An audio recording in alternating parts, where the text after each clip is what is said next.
নয়াদিল্লিতে আজ হাসিনা মোদি দ্বিপাক্ষিক বৈঠক, সই হবে বেশ কয়েকটি চুক্তি ও সমঝোতা স্মারক। দুর্নীতির বিরুদ্ধে জিরো টলারেন্সে আওয়ামী লীগ সরকার, অনিয়মের প্রমাণ পেলে ছাড় দেওয়া হবে না দলের প্রভাবশালীদেরও। ভারত কখনোই বাংলাদেশের বন্ধু ছিল না, দাবি বিএনপির। দুর্নীতিবাদ সরকারি কর্মকর্তাদের তালিকা প্রকাশের আহ্বান।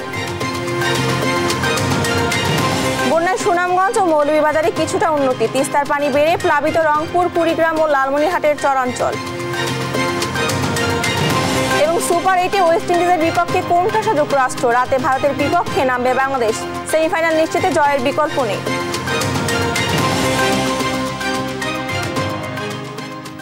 দেখছিলেন সংবাদ শিরোনাম, সংবাদ সকালের সঙ্গে আছে আমি ডানা ইসলাম। এবারে বিস্তারিত। নয়াদিল্লিতে আজ শেখ হাসিনা নরেন্দ্র মোদীর আনুষ্ঠানিক দ্বিপাক্ষিক বৈঠকে অনুষ্ঠিত হবে। বৈঠকে গুরুত্ব পাবে অর্থনৈতিক, যোগাযোগ ও জ্বালানি খাতের বিষয়গুলো। কূটনৈতিক সূত্রগুলোর মতে 14টির মতো চুক্তি ও সমঝোতা স্মারকে সই হওয়ার সম্ভাবনা রয়েছে। জয়জাতবী রিপোর্টে থাকছে বিস্তারিত।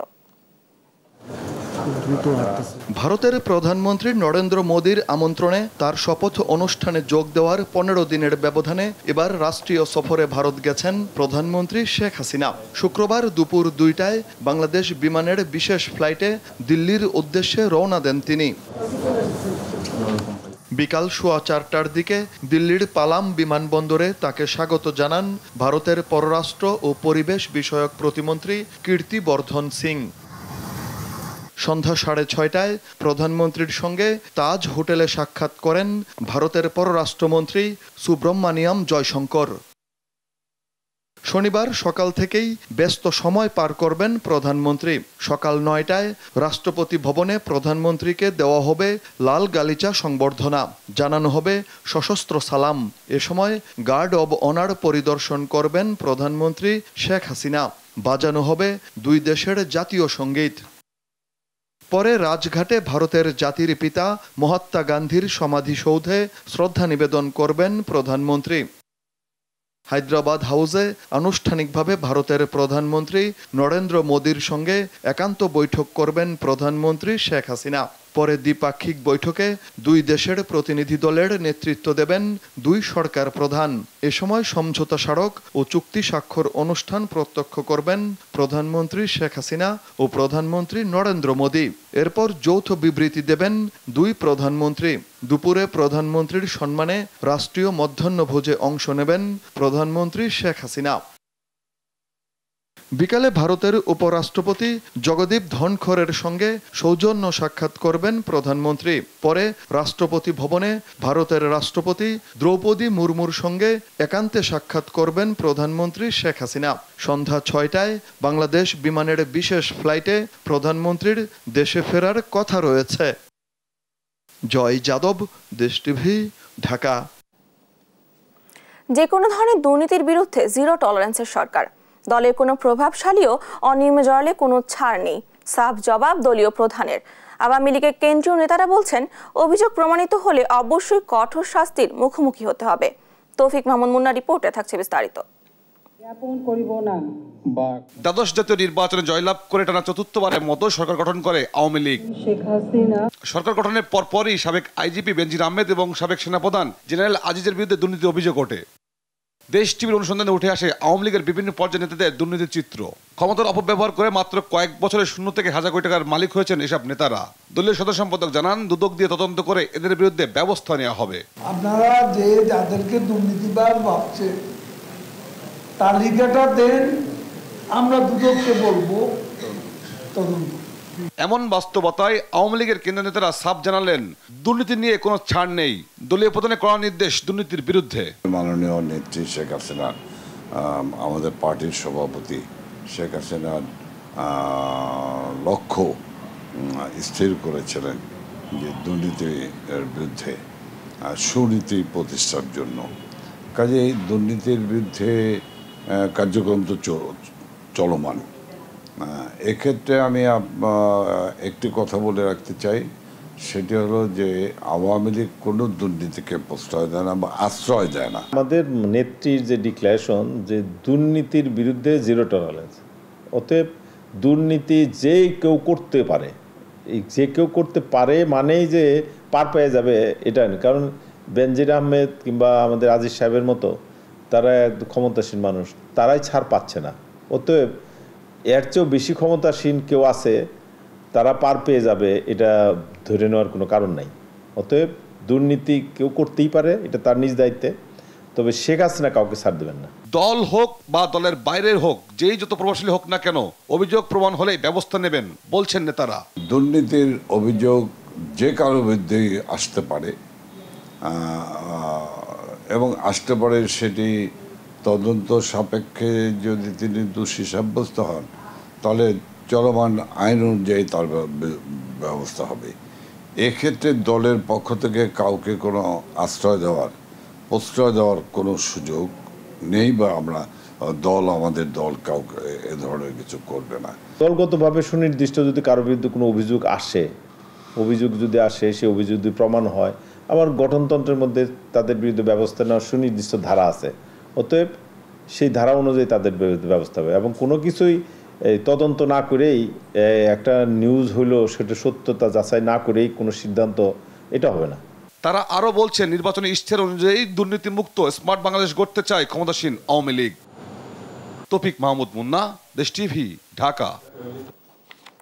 বাংলাদেশকে ন্যায্য হিস্সা থেকে বঞ্চিত করে ভারত তার প্রয়োজন অনুযায়ী সব নিয়ে যাবে, তার দেশের মানুষ মেনে নেবে না বলে মন্তব্য করেছেন বিএনপি চেয়ারপারসনের উপদেষ্টা জয়নুল আবেদিন ফারুক। বলেছেন, ভারত সফর করে সরকার প্রধান শূন্য হাতে ফিরলে সাধারণ মানুষ ক্ষমা করবে না। দেশের সব দুর্নীতিবাজ আমলাদের তালিকা প্রকাশের দাবিও জানিয়েছেন এই বিএনপি নেতা। বিস্তারিত সাইফুল রিপনের প্রতিবেদনে। বাংলাদেশের ওপর দিয়ে ভারতীয় রেলওয়ে কর্তৃপক্ষের রেল লাইন তৈরির প্রস্তাবের প্রতিবাদে জাতীয় প্রেস ক্লাবের সামনে প্রতিবাদ সভার আয়োজন করে বাংলাদেশ জাতীয়তাবাদী নাগরিক পরিষদ। বক্তারা অভিযোগ করেন, বাংলাদেশকে গণতন্ত্রহীন রেখে শোষণ করতে চায় ভারত। এই আওয়ামী বাকশালী সরকার, তারা আমাদের ভোটের অধিকারকে নিশ্চিহ্ন করে তারা ভারতের এজেন্ডা বাস্তবায়ন করে ভারতের প্রদেশের মতো বাংলাদেশকে ব্যবহার করতে চায়। দেশের অভ্যন্তরীণ বিষয়ে ভারতের হস্তক্ষেপের সমালোচনা করেন বিএনপির যুগ্ম মহাসচিব অ্যাডভোকেট আব্দুস সালাম আজাদ। অনেক কূটকৌশলের মধ্য দিয়ে ভারত আমাদের আভ্যন্তরীণ ব্যাপারে অনেক রকম কর্মকাণ্ডের মধ্যে ন্যস্ত থাকেন। 41 সাল পর্যন্ত তার ভীষণ, এই ভীষণে প্রধানমন্ত্রী বাংলাদেশের গণতন্ত্রকে হত্যা করেছেন। এখন একটি আপনার ভীষণ বাংলাদেশকে সে হায়দ্রাবাদে পরিণত করতে চান। বিএনপি চেয়ারপারসনের উপদেষ্টা জয়নুল আবেদিন ফারুক বলেন, প্রতিবেশী দেশ হিসেবে বাংলাদেশকে ন্যায্য হিস্সা থেকে বঞ্চিত করছে ভারত। যুদ্ধ করে যে দেশ স্বাধীন করেছি, রাওয়ালপিন্ডির জিঞ্জির আমরা ভেঙে চুরমার করে দিয়েছি। তাই বলে আজকে আবার দিল্লির আগ্রাসন মেনে নিব, বাংলাদেশের মানুষ কশ্চিন কালো সেটা গ্রহণ করবে না। সরকারের প্রধান আজকে আবার দিল্লি যাবেন, কি নিয়ে আসবেন আমরা দেখব।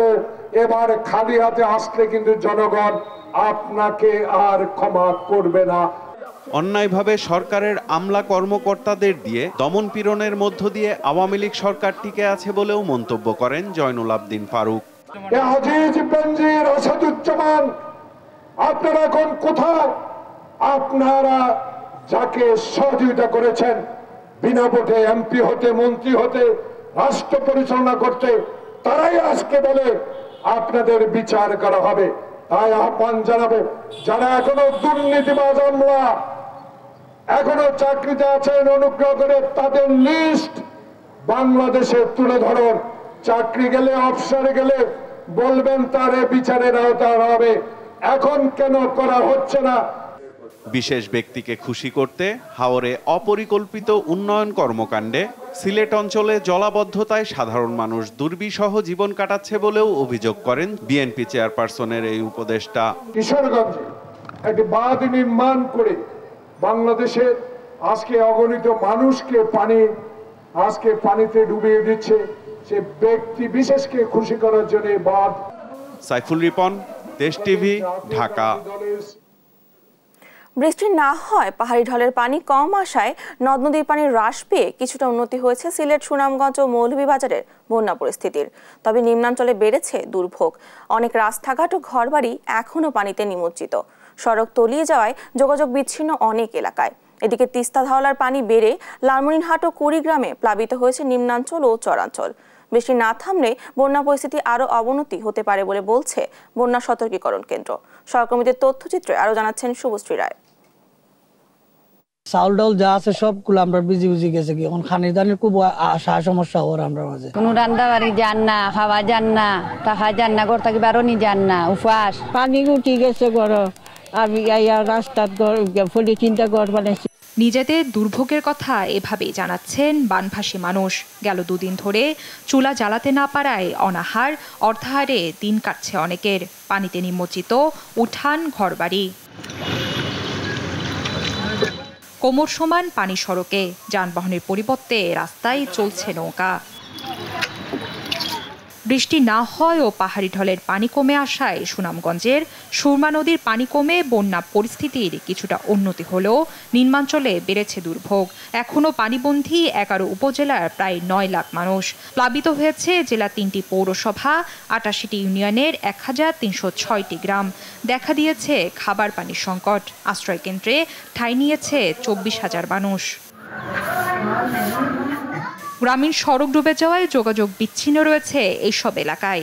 শুক্রবার সকাল পর্যন্ত সুরমা নদীর পানি বিপদসীমার 8 সেন্টিমিটার ওপর দিয়ে প্রবাহিত হচ্ছে। কোমর মধ্যে পানি, সব জিনিসপত্র যা আছে সব 22,000 কি পানি উঠতে গেছে, চুলাগুলা নষ্ট হয়ে গেছে।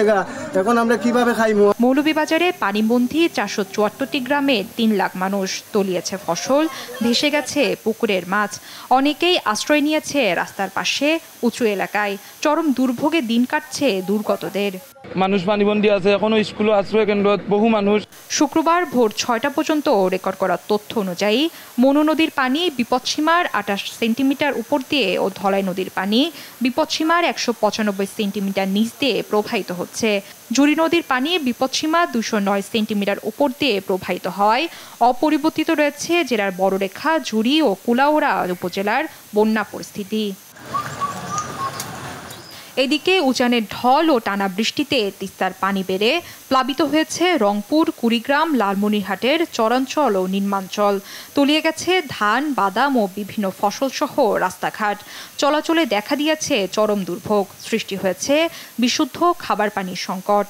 রান্না বান্না বাদ দিয়ে দিছি আমরা এই যে পানির জন্য আমরা কি রান্না বান্না করি খাই। কারেন্ট নাই, কোনো নাই, যে সমস্যা, বিছনা খাসনা ভিজি যায়, হাঁস মুরগি ভাসি যায়। ভাঙনের আতঙ্কে রয়েছে রংপুরের কোলকন্দ ইউনিয়নের অন্তত 50টি পরিবার। হুমকিতে রয়েছে 1 নম্বর গ্রোয়িং বাঁধ। কিছু বস্তা আসলে সরকারি হিসেবে সে বস্তা ঠিক মতন কিন্তু ফেলাই নাই, না ফেলে চেয়ারম্যান ফেরত নিয়ে গেছে। তিস্তা, ধরলা সহ 16টি নদীর পানি বিপদসীমার উপরে উঠায় কুড়িগ্রামও প্লাবিত হয়েছে নিম্নাঞ্চল। এতে পানিবন্দী হয়েছে চরাঞ্চলের শত শত পরিবার। শুভশ্রী রায়, নিউজ ডেস্ক, দেশ টিভি। সংবাদ সকালে আরো থাকছে। সাতক্ষীরার কালীগঞ্জের আতঙ্ক আওয়ামী লীগ নেতা গোবিন্দ মণ্ডল গ্রাম আদালতকে পুঁজি করে গড়েছেন সাম্রাজ্য, নিজেকে ম্যাজিস্ট্রেট দাবি। সাবেক আইজিপি বেনজির কাণ্ডের মধ্যেই এবার বেরিয়ে এলো আরেক থরের বিড়াল। এনবিআর কর্মকর্তা মতিউর রহমানের সম্পদের পাহাড়। সম্পদ অর্জনে বেনজিরকেও হার মানিয়েছেন এনবিআরের এই কর্মকর্তা। এখন পর্যন্ত ঢাকা সহ দেশের 5 জেলায় 500 কোটি টাকার বেশি সম্পত্তির সন্ধান মিলেছে। টিআরবি বলছে, জবাবদিহি না থাকায় সরকারি কর্মকর্তাদের দুর্নীতি চরম পর্যায়ে পৌঁছেছে। সুমন বর্মনকে সঙ্গে নিয়ে আরো জানাচ্ছেন মাজহারুল ইসলাম। ছেলে মুশফিকুর রহমান ইফাদের 15 লাখ টাকার ছাগলকাণ্ডের মধ্যেই বেরিয়ে এলো বাবা এনবিআর কর্মকর্তা মতিউর রহমানের অবৈধ সম্পদের কালো পাহাড়। 2 বিয়ে করা মতিউর রহমান দেশে ও দেশের বাইরে গড়ে তুলেছেন অঢেল সম্পত্তি। অনুসন্ধানে জানা গেছে, চট্টগ্রামে কাস্টমসের যুগ্ম কমিশনার থাকার সময়ে তার উত্থানের শুরু। এরপর আর ফিরে তাকাতে হয়নি মতিউরের। প্রথম পক্ষের শ্বশুরবাড়ি নরসিংদীতে গড়েছে সম্পদের পাহাড়। নরসিংদীর রায়পুরার মাঠজালে 30 বিঘার উপর গড়ে তুলেছেন বিলাসবহুল ওয়ান্ডার পার্ক ও ইকো রিসোর্ট। পার্কটি স্থানীয়ভাবে লাকি পার্ক নামেই পরিচিত। পার্ক কেমন চলতেছে বা পার্কের নিয়মকানুন সঠিকভাবে চলতেছে কিনা প্রায় দেখি আসে। এটা অনেক বিশাল বড় এরিয়াই, তারপরে এটা আমি আনুমানিক বলতে পারবো না কতটুকু একর জায়গা আছে। এছাড়া শ্বশুর বাড়িতে কয়েক কোটি টাকা ব্যয়ে গড়েছেন ডুপ্লেক্স বাড়ি। পুরো বাড়িটির রাজকীয় আসবাবপত্র এরই মধ্যে এলাকার মানুষের নজর কেড়েছে। আমি আমার বাড়ি হলো না, আমি মানে এমনি আসছি, এরা আমাদের এই আমরা তো ছোটবেলাতেই দেখতেছি যে মানে ডাপুরীয় সম্পদ আছে, প্রথম স্ত্রী লাইলা কানিজ লাকির পরিবারের সদস্যদের স্বাধীনতা বিরোধী ভূমিকা থাকলেও স্থানীয় সংসদ সদস্য রাজিউদ্দিন রাজুর ঘনিষ্ঠ হিসেবে বাগিয়ে নিয়েছেন জেলা আওয়ামী লীগের ত্রাণ ও সমাজ কল্যাণ বিষয়ক সম্পাদকের পদ। বিনা প্রতিদ্বন্দ্বিতায় হয়েছেন উপজেলা চেয়ারম্যান, যা নিয়ে খুব আছে জেলা আওয়ামী লীগের ত্যাগী নেতাদের মধ্যে। তোমরা তো কিছুর মধ্যে হাত দিছ, সাপ বাড়ি বইতে রাজু সাহেবের বউ ওই পার্কে আসে, পার্কে থাকে, এখানে প্রোগ্রাম করে, খরচপত্র যা এর উপর দিয়ে যা। মতিউর রহমান সাহেবের সাথে নেতাদের একটা ভালো সম্পর্ক আছে কিছু লোক। তার রাজধানী ঢাকাতে রয়েছে তার 2 ডজনের বেশি বিলাসবহুল ফ্ল্যাট। বসুন্ধরা আবাসিক এলাকায় 5 কাঠা প্লটের উপর রয়েছে বহুতল ভবন। গাজীপুরে আপন ভবন নামে একটি পার্ক এবং ট্রিমস নামে ব্যাগ ম্যানুফ্যাকচারিং ও অ্যাক্সেসরিজ কারখানাও তার মালিকানায় রয়েছে। বরিশাল ও ময়মনসিংহের ভালুকায় 300 বিঘা জমির উপর গড়ে তুলেছেন জুতার কারখানা। শেয়ার বাজারের গ্যামলার হিসাবে পরিচিত মতিউরের রয়েছে অর্ধশত কোটি টাকার বিনিয়োগ। এছাড়া পরিবারের সদস্যদের নামে রয়েছে বিশ্বের নামিদামি ব্র্যান্ডের 10টি বিলাসবহুল গাড়ি। রয়েছে বিভিন্ন শিল্প প্রতিষ্ঠানের শেয়ারের মালিকানাও। টিআইবি বলছে, উচ্চপদস্থ সরকারি কর্মকর্তারা নিজেদেরকে দেশের কর্তা মনে করে নির্দ্বিধায় দুর্নীতি করে যাচ্ছেন, যা দেশে ভয়ঙ্কর সংস্কৃতির জন্ম দিচ্ছে। ক্ষমতার ব্যবহারের কথা, জবাবদিহিতার কথা বলি, বিচারের কথা বলি, তখন শুধুমাত্র যিনি ফ্রন্টলাইনার, তিনি মূল যিনি ভূমিকা, তাকে জবাবদিহির কথা বললে কিন্তু সেটা শেষ হয়ে যায় না। তার সাথে যারা সুরক্ষা দিয়েছেন, যারা সুরক্ষা দিয়েছেন তাকে, যারা এর ফলে লাভবান হয়েছেন অনেকে এবং এর সাথে অংশীদারিত্ব করেছেন, যোগসাজশ করেছেন, তাদের সবাইকে জবাবদিহিতার আওতায় আনতে হবে। ছাগলকাণ্ড সামনে আসার পরেই মতিউর রহমানের সম্পদের বিষয়টি সকলের সামনে আসে। কিন্তু প্রশ্ন হলো, সরকারি কর্মকর্তাদের মধ্যে এমন আর কত মতিউর এখনো লুকিয়ে আছে যা কেউই জানে না। মাজহারুল ইসলাম, দেশ টিভি, ঢাকা। ছাগলকাণ্ডে ভাইরাল হওয়া সেই তরুণ ইফাত রাজস্ব কর্মকর্তা মতিউর রহমানের ছেলে। 15 লাখ টাকার ছাগল কেনার ছবি ভাইরাল হওয়ার পর তিনি নিজে অস্বীকার করলেও অনুসন্ধানে দেখা গেছে ইফাত তার দ্বিতীয় পক্ষের স্ত্রীর সন্তান। সামাজিক যোগাযোগ মাধ্যমে আসা বিভিন্ন তথ্য উপাত্ত বিশ্লেষণ করে আরো জানাচ্ছেন সাদাত নিশাত। 12 লাখ টাকার ছাগল কেনার ঘোষণা দিয়ে সামাজিক যোগাযোগ মাধ্যমে ভাইরাল হওয়া তরুণ মুশফিকুর রহমান ইফাতকে নিয়ে তোলপাড়। সঙ্গে বাবা হিসেবে জাতীয় রাজস্ব বোর্ডের কাস্টমস, এক্সাইজ ও ভ্যাট আপিলের ট্রাইব্যুনালের সভাপতি মতিউর রহমানের নাম জড়িয়ে যাওয়ায় এই আলোচনায় নতুন অনুষঙ্গ ঝুঁকিয়েছেন মতিউর রহমান নিজেই। তিনি দাবি করেন ইফাত তার ছেলে নন। শুরু হয় নতুন বিতর্ক। প্রশ্ন ওঠে, ইফাত তাহলে কে? সামাজিক যোগাযোগ মাধ্যমে যে যার মতো করে এই প্রশ্নের উত্তর দেওয়ার চেষ্টা করছেন। কেউ কেউ আবার হাজির করছেন নানান তথ্য প্রমাণ। তার সবগুলো যাচাই বাছাই করা সম্ভব না হলেও ইফাতের আসল পরিচয় খোঁজার চেষ্টা করেছে দেশ টিভি। অনুসন্ধানে ইফতিমা রহমান মাধবীর জাতীয় পরিচয়পত্র আসে দেশ টিভির হাতে, যেখানে দেখা যায় পিতার নাম লেখা মতিউর রহমানের নাম এবং মায়ের নাম শাম্মী আক্তার, যাকে মা দাবি করে আসছিলেন ইফাতও। অর্থাৎ এখানে প্রমাণ মেলে ইফাত রাজস্ব কর্মকর্তা মতিউর রহমানেরই ছেলে। এখানেই শেষ নয়। ইফাত 2023 সালে আইডিয়াল স্কুল অ্যান্ড কলেজ থেকে এসএসসি পাশ করে। তার মার্কশিটের কপিও আসে দেশ টিভির হাতে, যেখানে বাবার নাম লেখা মতিউর রহমান। অনুসন্ধানে জানা গেছে মতিউর রহমানের 2 স্ত্রী, একজন লাইলা কানিজ লাকি, যিনি নরসিংদীর রায়পুরা উপজেলা চেয়ারম্যান, তার 2 ছেলে মেয়ে, ছেলে আহমেদ তৌফিক রহমান অর্ণব ও মেয়ে ফারজানা রহমান ইস্পিতা, আর দ্বিতীয় স্ত্রী শাম্মী আক্তার, যার বাবার বাড়ি ফেনী, তার 3 ছেলে মেয়ে, মেয়ে ইফতিমা রহমান মাধবী আর ছেলে মুশফিকুর রহমান ইফাত আর ছোট ছেলে ইরফান। এ বিষয়ে ফেনীর সংসদ সদস্য নিজাম হাজারী গণমাধ্যমকে জানিয়েছেন, শাম্মী আক্তার মতিউর রহমানের স্ত্রী এবং মুশফিকুর রহমান ইফাত মতিউর রহমানের ছেলে। আমি বলছি যেটা দেখছি এটাই সত্যি। ব্যক্তি জীবনে ইফাত ছিল বিলাসবহুল শৌখিন। নামি দামি বেশ কয়েকটি ব্র্যান্ডের গাড়িও চালাতো সে। শুধু তাই নয়, তার গাড়ির মধ্যে স্টিকার ছিল রাজস্ব বোর্ডেরও। এদিকে ইফাতের পাখি পালনের শখ থাকায় তার কাছে রয়েছে লাখ লাখ টাকার পাখি। ধানমন্ডি 8-এর এই বাসায় থাকেন ইফাত, তবে বাসায় গিয়েও পাওয়া যায়নি তাকে। ওই মাঝে আয় আবার যায়, এমনি পারমানেন্ট কোনো জায়গায় থাকে না। ইফাতকে নিজের ছেলে বলে অস্বীকার করলেও সামাজিক যোগাযোগ মাধ্যমে ঘুরপাক খাচ্ছে ইফাত ও মতিউরের বেশ কয়েকটি যুগল ছবি। যদি ইফাতকে নাই চেনেন রাজস্ব কর্মকর্তা মতিউর, তাহলে কেনই বা ইফাতের সাথে ছবি তার? কেনই বা মতিউরকে বাবা পরিচয় দিবে ইফাত? একটি ছাগলের পলকে কেনই বা বদলে গেল বাবা ছেলের সম্পর্ক? সেই প্রশ্ন এখন জনমনে। সাদাত নিশাদ, দেশ টিভি, ঢাকা। সাতক্ষীরায় কালীগঞ্জের দক্ষিণ শ্রীপুরে আতঙ্কের নামে রূপ নিয়েছে ইউপি চেয়ারম্যান ও আওয়ামী লীগ নেতা গোবিন্দ মণ্ডল। গ্রাম আদালতকে পুঁজি করে গড়ে তুলেছেন নিজের সাম্রাজ্য, নিজেকে দাবি করছেন ম্যাজিস্ট্রেট হিসেবে। তার অত্যাচারে গৃহবন্দী দিন কাটাচ্ছে এক অসহায় পরিবার। সহকর্মী শরীফুল্লাহ কায়সার সুমনের প্রতিবেদন, জানাচ্ছেন আপন অপু। এমন কান্নার সঙ্গী করেই বাঁচতে হচ্ছে অসহায় কলেজ ছাত্রী মনিকাকে। দিন রাত হাতুড়ি পেটানো পরিশ্রম আর ঋণের টাকায় 2021 সালে মেয়ের বিয়ে দেয় পরিবার। শ্বশুরবাড়ি পার্শ্ববর্তী তালা উপজেলায়, কিন্তু সেখানে শ্বশুর সুবোধ মল্লিক ও স্বামী শিমুল মল্লিক সহ পরিবারের লোকজন তার উপর চালায় অবর্ণনীয় নির্যাতন। 6 মাসের মাথায় যৌতুক দাবি করে তাড়িয়ে দেয় তাকে। শ্বশুর এবং শ্বশুরবাড়ি কর্তৃক বিভিন্ন অত্যাচারের শিকার, যা সব বলাও সম্ভব হবে না। উপায়ন্তর না পেয়ে আদালতের দ্বারস্থ হয় মনিকার পরিবার।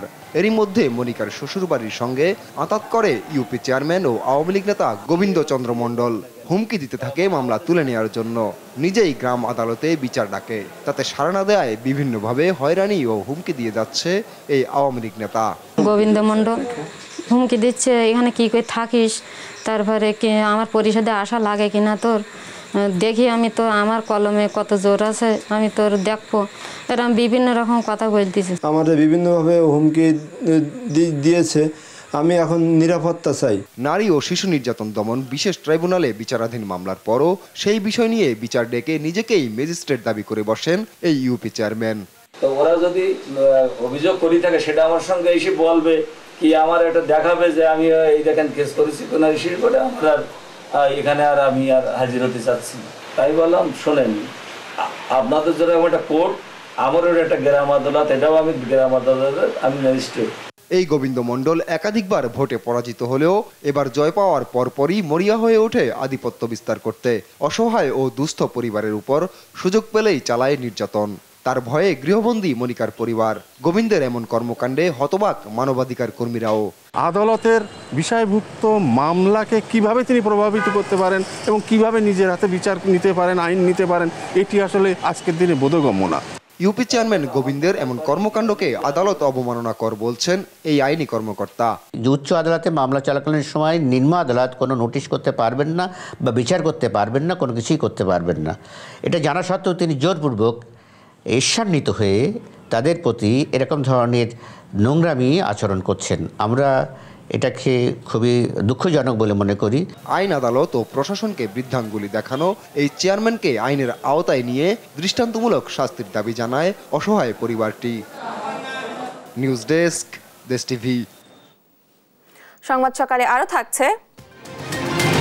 এবার রাফার আওয়াসি ক্যাম্পে ইসরায়েলি হামলা, নিহত অন্তত 25। অতিরিক্ত চাপে গাজার আল আকসা হাসপাতালে চিকিৎসা সেবা ব্যাহত। ঈদের পর খুচরা বাজারে বেড়েছে সব নিত্যপণ্যের দাম।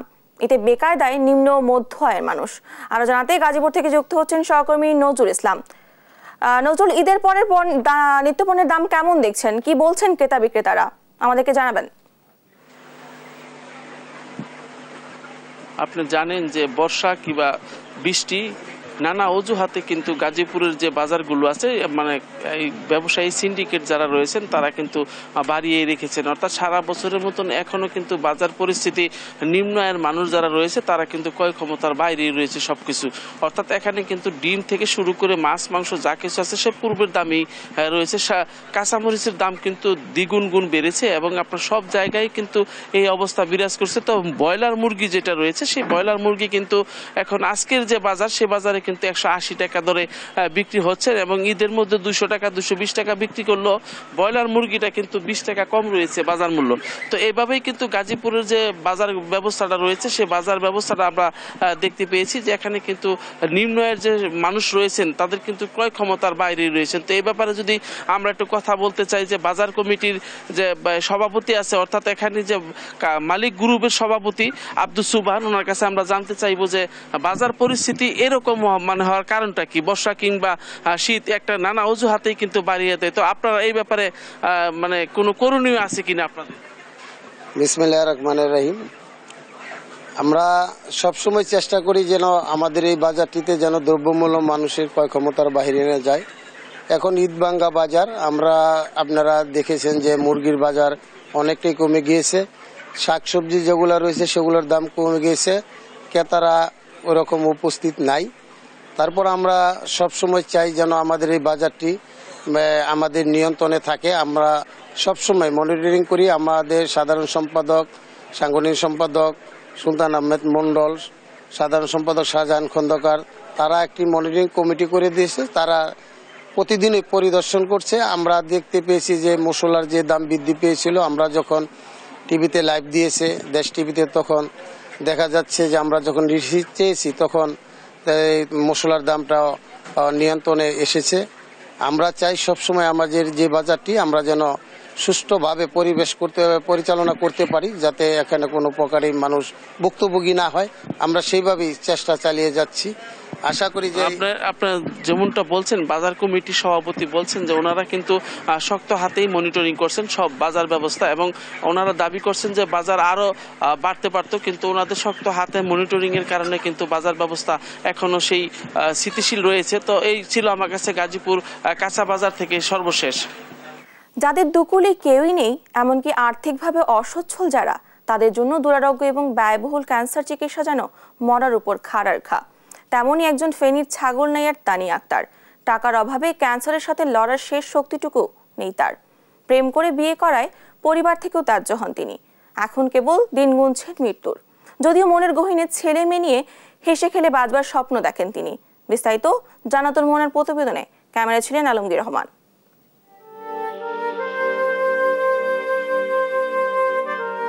আমাকে বাঁচার জন্য আমার ছেলে মেয়ে, আমি মারা গেলে মা ডাকবি কাকে? মা ডাকার মতো তো কেউ নেই। ফেনী ছাগলনাইয়ার তানিয়া আক্তার মানুষের বাড়িতে কাজ করে 2 ছেলে মেয়ে ও মানসিকভাবে অসুস্থ স্বামীকে নিয়ে সংসার চালাতেন, থাকতেনও পরের বাড়ি। প্রেম করে বিয়ে করায় কখনো মেনে নেননি বাবা মা। স্বামীর বাড়ি থেকেও তাড়িয়ে দেওয়া হয়। দুকুলে সাহায্য করার মতো কেউই নেই তার। আমার বাবা মার সাথে আমার কোনো সম্পর্ক নেই। আমার মা বাবা মেনে নিচ্ছে না, আমার বাইরে মেনে নিচ্ছে না। আমার 2টা ছেলে মেয়ে টুকে ছিল, একটা 3 বছর, একটা 1.5 বছর। ওরা তুই কাজ করতো। এই জানুয়ারিতে জানতে পারেন দুরারোগ্য ক্যান্সার বাসা বেঁধেছে শরীরে। যেই বাড়িতে থাকেন তাদের অল্প কিছু সহযোগিতা এবং হিউম্যান এইড ফাউন্ডেশনের উদ্যোগে এই পর্যন্ত চলে চিকিৎসা। দেয়া হয় 4টি কেমোথেরাপি।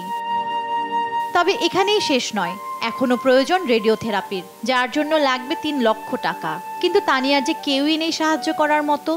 এখন তো আর 3 লাখ টাকা দিতে পারবো না, ওষুধও কিনতে পারবো না, খাইবো কই থেকে? 3 লাখ টাকা কই পাবো? এটার টেনশনে আমি মরে যাচ্ছি। 2 বছর আগে স্বামী মোহাম্মদ খুরশিদ আলমের উপর সন্ত্রাসী হামলা হয়। এরপর থেকে শারীরিক এবং মানসিক অবস্থাও এমন যে ঠিকভাবে নিজের যত্নও নিতে পারেন না। আমি কোনোরকম আর কোনো কাজকর্ম ঠিকভাবে করতে পারি না। তবুও জীবন বাঁচানোর জন্য যে কোনোভাবে হোক চেষ্টা করি, একটু একটু করি, গাড়ি চালাই, টুকিটাকি করি, এই 200-400 টাকা ইনকাম করে কোনোরকম চলে। মারা গেলে সন্তানদের কি হবে এই ভেবেই শেষ সময়ও প্রচন্ড কষ্ট বয়ে বেড়াচ্ছেন তানিয়া। তাই তো সাহায্যের জন্য আকুল আবেদন জানান সকলের কাছে। আরে বেঁচে থাকার ইচ্ছে আছে, আমার ছেলে মেয়ে নিয়ে আনন্দ করার ইচ্ছা আছে, কিন্তু এই ইচ্ছা তো আমার পূরণ হচ্ছে না। আল্লাহ পূরণ যদি করবে, আল্লাহ সবার ভিতরে রহমত দান করো, সবাই আমাকে একটু হেল্প করা, সবাই সাহায্য করলে আমি একটু বাঁচতে পারি। জান্নাতুল মোহনা, দেশ টিভি, ঢাকা।